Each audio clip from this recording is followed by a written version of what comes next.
रुद्रं पशुपतिं स्थाणुं नीलकण्ठमुमापतिं नमामि शिरसा देवं किं नो मृत्युः करिष्यति। नीलकण्ठं कालमूर्तिं कालज्ञं कालनाशनं नमामि शिरसा देवं किं नो मृत्युः करिष्यति।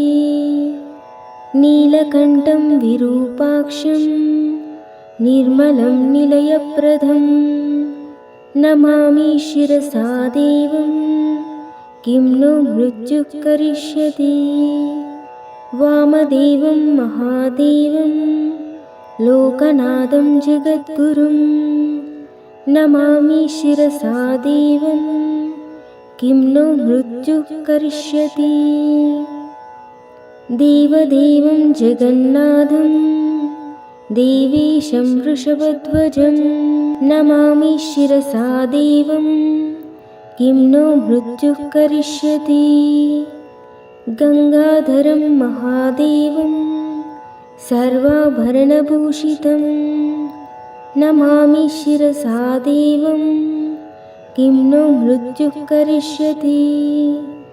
त्र्यक्षं चतुर्भुजं शान्तं जटामकुटधारिणीं नमामि शिरसा देवं किं नो मृत्युः करिष्यति।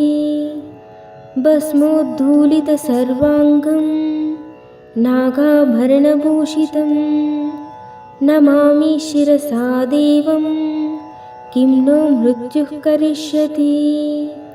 अनन्तमव्ययं शान्तम् अक्षमालाधरं हरं नमामि शिरसा देवं किं नो मृत्युः करिष्यति।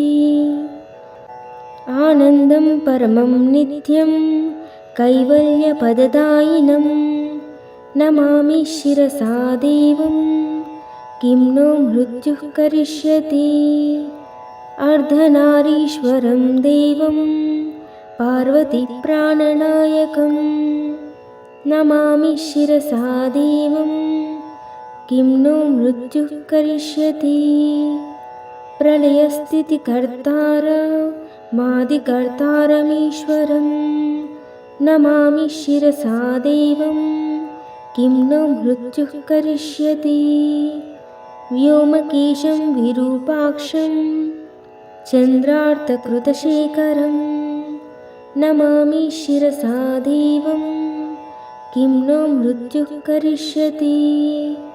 गंगाधरं शशिधरं शङ्करं शूलपाणिनं नमामि शिरसा देवं किं नो मृत्युः करिष्यति।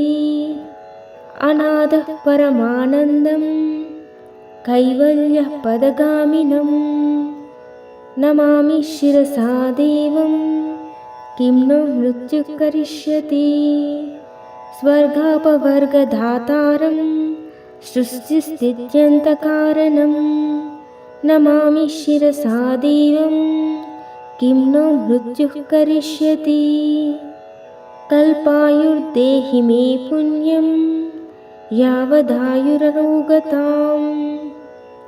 नमामि शिरसा देवं किं नो मृत्युः करिष्यति।